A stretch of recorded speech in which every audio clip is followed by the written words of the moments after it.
श्रुति एक काली लड़की होती है जिसका इस दुनिया में कोई नहीं होता, क्योंकि कुछ सालों पहले ही उसके माता पिता का देहांत हो चुका था।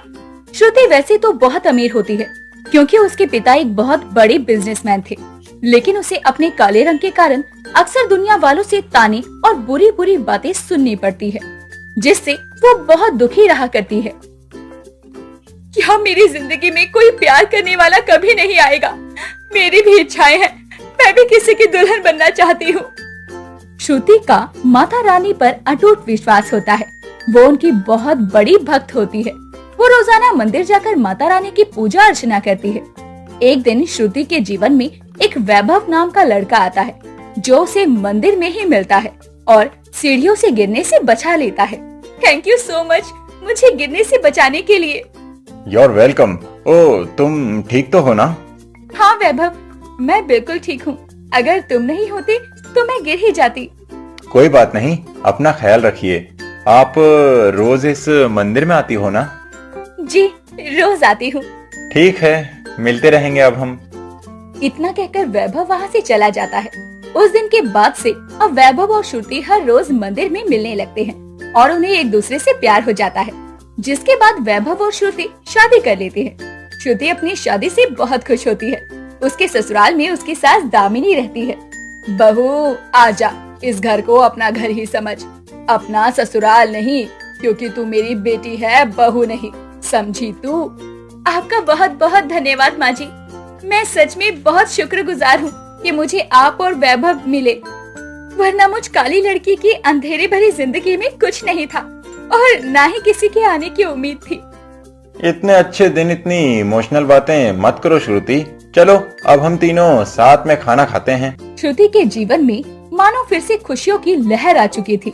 सब कुछ अच्छा चल रहा होता है और 6 से 7 महीनों बाद जब श्रुति को काफी उल्टियाँ होती है, तब वो डॉक्टर के पास जाती है और उसे पता चलता है कि वो गर्भवती है। वो खुशी से घर आकर सबको ये खुशखबरी बताने जा ही रही होती है कि तभी वो घर के बाहर अपना सामान फेंका हुआ देखती है।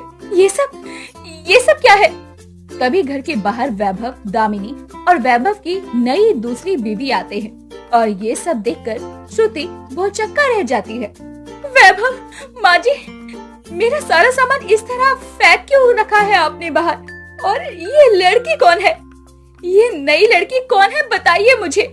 इसके गले में मंगलसूत्र और मांग में सिंदूर, ये सब क्या है वैभव? श्रुति, अब तुम यहाँ नहीं रह सकती, क्योंकि अब मैंने दूसरी शादी कर ली है।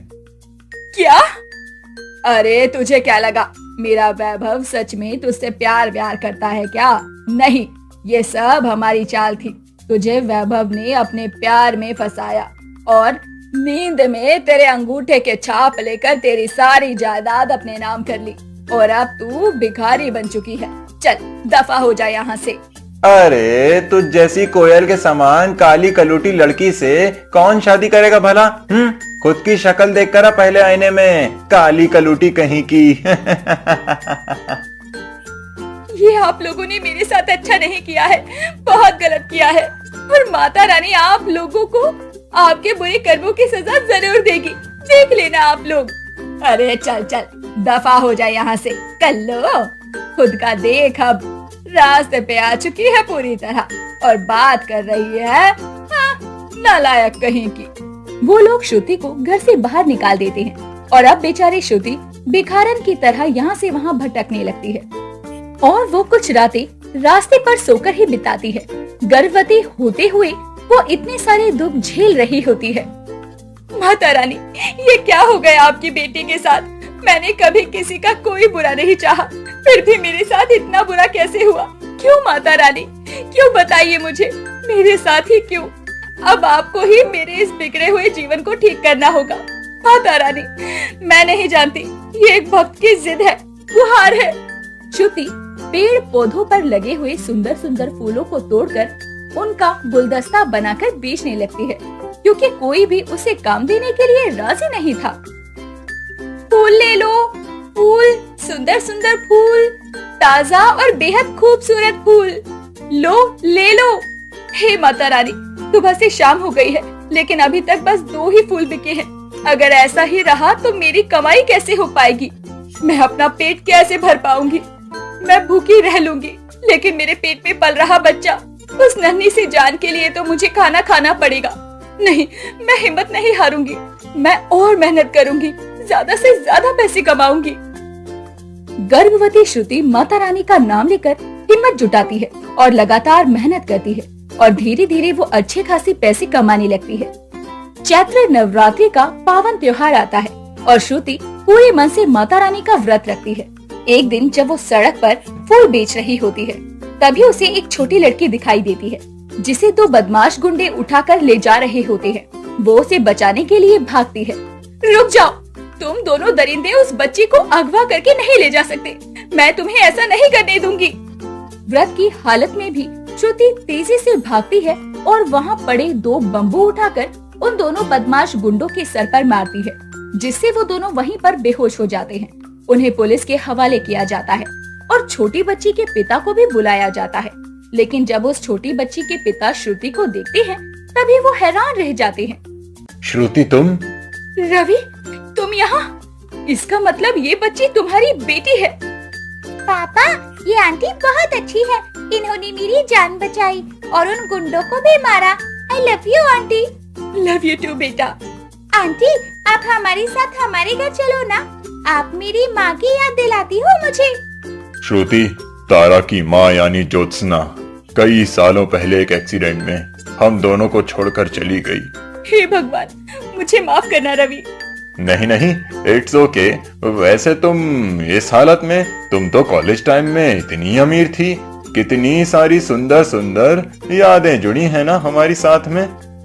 हाँ रवि, वो दरअसल श्रुति अपने कॉलेज फ्रेंड रवि को अपनी पूरी कहानी बताती है, जिसे सुनकर रवि को बहुत बुरा लगता है।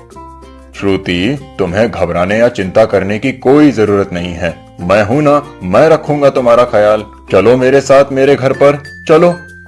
नहीं नहीं रवि, मैं किसी के लिए बोझ नहीं बनना चाहती हूँ।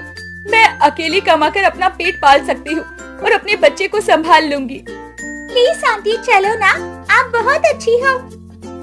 देखो, अब इस बच्चे की भी सुन लो।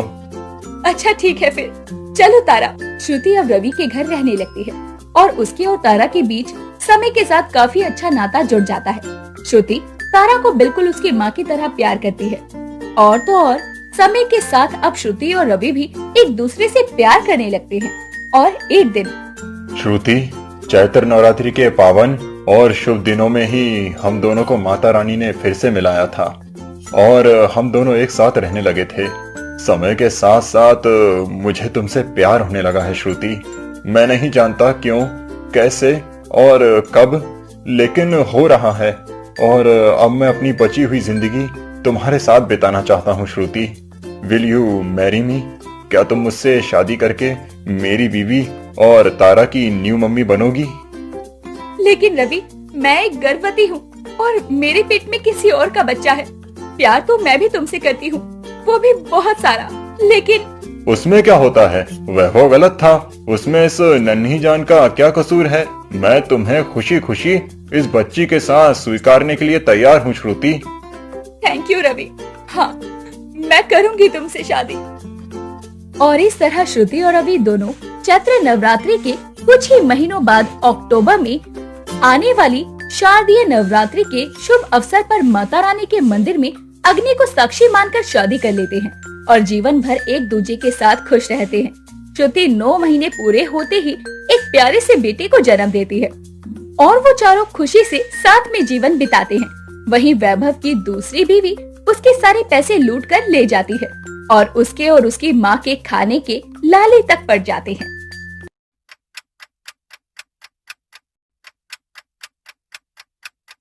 नीता की शादी को 5 महीने का समय हो चुका था। एक रोज नीता हॉल में बैठकर टीवी देख रही होती है। तभी उसकी सास महिमा वहाँ आती है और कहती है, सारा दिन फोन पर अपनी माँ से बात करने और इस टीवी को निहारने के अलावा तेरे पास कोई और काम है या नहीं बहू? माँ जी, घर के कामों के लिए आपने काम वाली रखी तो हुई है। अब मैं काम करूँगी तो वो क्या मंजीरा बजाएगी? बस उल्टे सीधे जवाब सुन लो इसके मुँह से। और ये तू देख क्या रही है? कुछ नहीं माँ जी, बस छोटे बच्चों का डांस देख रही हूँ। हाँ, बस दूसरों के बच्चों के डांस देखती रहे, ये नहीं कि खुद का एक बच्चा हो जो इधर उधर खेले। माँ जी, हर काम का समय होता है, आपके चाहने या कहने से नहीं। और वैसे भी 5 महीने ही हुए हैं मेरी शादी को, और वैसे भी मैं और अनुज अभी एक दूसरे को समझ रहे हैं। अरे तो समझने में जन्म बिता दोगे क्या? देख बहू, तुम्हारी ये आज के जमाने की बातें मुझे समझ में नहीं आती। मुझे तो बस मरने से पहले पोता या पोती का सुख चाहिए। महिमा बोल ही रही होती है कि तभी वहाँ उनकी पड़ोसन आ जाती है। तो नीता वहाँ से उठकर चली जाती है और महिमा पड़ोसन से बातों में लग जाती है। धीरे धीरे समय बीतता है। एक रोज नीता कहीं बाहर जाने के लिए घर से निकल ही रही होती है कि तभी वो चक्कर खाकर गिर जाती है। तो उसकी नौकरानी उसकी ऐसी हालत देखकर उसकी सास को बुला कर लाती है। महिमा अपनी बहू को बेहोश देखकर घबरा जाती है। बहू बहू क्या हुआ? उठ बहू, अरे डॉक्टर को फोन लगा जल्दी। नौकरानी जल्दी डॉक्टर को कॉल करती है और कुछ ही देर में डॉक्टर आ जाती है और नीता की जांच करके बताती है कि वो गर्भवती है। जिसे सुनकर महिमा की चिंता भरे चेहरे पर खुशी की झलक आ जाती है और वो कहती है, हे भगवान, मैं तो डर गई थी, लेकिन बहू तूने तो मुझे बहुत बड़ी खुशी दे दी। मैं क्या बताऊं? माँ जी, मुझे तो खुद यकीन नहीं हो रहा, और देखना जब अनुज को ये बात पता चलेगी तो वो तो खुशी से उछल पड़ेंगे। बात ही ऐसी है, भगवान का लाख लाख शुक्र है कि ये खुशखबरी मिली। तभी डॉक्टर उन्हें बधाई देकर वहाँ से चली जाती है। शाम के समय जब नीता का पति अनुज ऑफिस से घर लौटता है तो महिमा और नीता उसके सामने आती हैं और महिमा उसे पानी का ग्लास पकड़ाते हुए कहती है, मुबारक हो बेटा, बहू पेट से है। अपनी माँ की मुंह से ये बात सुनते ही पानी पी रहे अनुज के मुंह से पानी बाहर आ जाता है और वो हैरानी से कहता है, क्या क्या सच में? आप दोनों मजाक तो नहीं कर रही ना? अरे नालायक, ये कोई मजाक करने वाली बात हुई क्या भला? अरे बहू सच में गर्भवती है। अनुज ये सुनते ही मुस्कुराकर नीता को गले से लगा लेता है। इस तरह 5 महीने का समय बीत जाता है। तभी अचानक ही उनकी नौकरानी किसी वजह से काम छोड़कर चली जाती है। तो महिमा कहती है, क्या मुसीबत है, इन नौकरानियों के तो भाव ही बढ़ते जा रहे हैं। इसीलिए मैं आपको कहती थी, भले ही मुझे 10 ताने दो, लेकिन नौकरानी से बना कर रखो।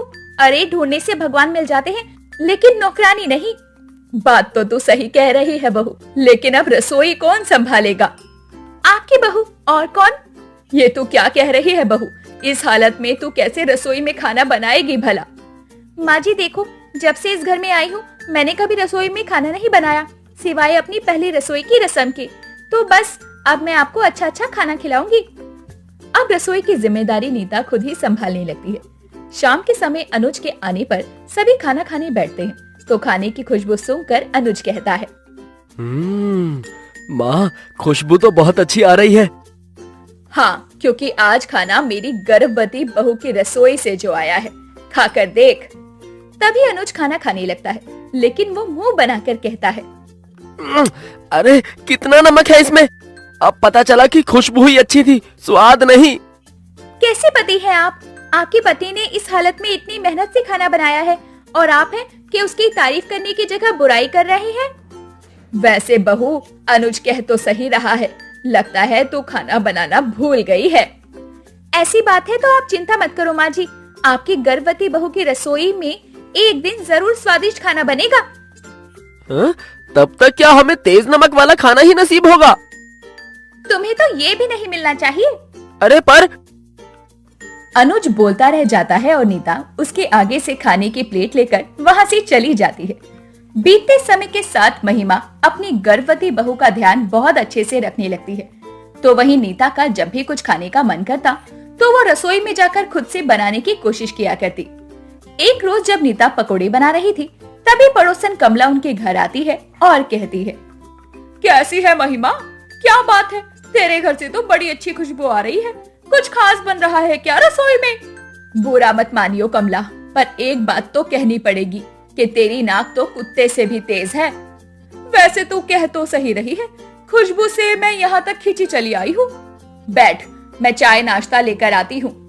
महिमा इतना कहकर रसोई की तरफ मुड़ती है तो देखती है कि नीता ट्रे में चाय पकोड़े लिए सामने से आते हुए कहती है, क्या तैयार है गर्मा गर्म चाय और पकोड़े? तभी महिमा उसके हाथों से ट्रे लेकर कहती है, बहू तू क्यों लेकर आई? मुझे कह देती ना। चल बैठ जा। और कमला ले खा पकोड़े। कैसी सास है तू? महिमा अपनी गर्भवती बहू से रसोई का काम करवा रही है। तू काम कर लेगी तो क्या हो जाएगा? अरे नहीं आंटी, ऐसी कोई बात नहीं है। वो तो मेरा मन कर जाता है तो मैं खुद ही रसोई में कुछ ना कुछ बनाती रहती हूँ। आप खाकर देखिए ना। अच्छा तू कहती है तो मैं थोड़ा चख लेती हूँ। तभी कमला गपागप सारे पकोड़े खा लेती है और डकार लेकर कहती है, वाह महिमा, तेरी बहू की रसोई से तो बड़े मजेदार पकोड़े बनकर आए हैं, स्वाद आ गया। तूने तो चखने की बात की थी कमला, लेकिन चखने के नाम पर तू पूरी प्लेट ही साफ कर गई। अरे पकोड़े इतने स्वादिष्ट थे तो क्या करती? अरे मन तो और खाने का कर रहा था, लेकिन बहू को इस हालत में और पकोड़े बनाने का कष्ट नहीं दूंगी, और मैं देने भी नहीं दूंगी। और ये चाय क्यों छोड़ी है, इसे भी गटक जा। धन्यवाद कमला आंटी, आपने तारीफ झूठी तो नहीं की होगी, इसीलिए अब मुझे लग रहा है मैं ठीक ठाक खाना बना रही हूँ। देख महिमा, एक तेरी बहू है जो इस हालत में भी रसोई संभाल रही है, और एक मेरी बहू है जिसे कमरे से रसोई तक जाने में भी मौत आ जाती है। अपनी अपनी किस्मत है कमला। हाँ, जैसे तेरी किस्मत में नीता जैसी बहू, वैसे मेरी फूटी किस्मत में आलसी बहू। इतना कहकर कमला चाय पीने लगती है और कुछ देर में वहां से अपने घर की ओर चली जाती है। समय बीतता है और नीता का 7वां महीना लग जाता है। तो एक रोज अनुज के कुछ दोस्त घर आते हैं, तो नीता महिमा के लाख मना करने के बाद भी सबके लिए खुद रसोई में जाकर खाना बनाती है, जिसे खाकर सभी लोग उसकी खूब तारीफ करते हैं। तो उसे बहुत खुशी मिलती है। बीतते समय के साथ नीता को एक प्यारी सी बेटी होती है और वो अपने परिवार के साथ एक खुशहाल जिंदगी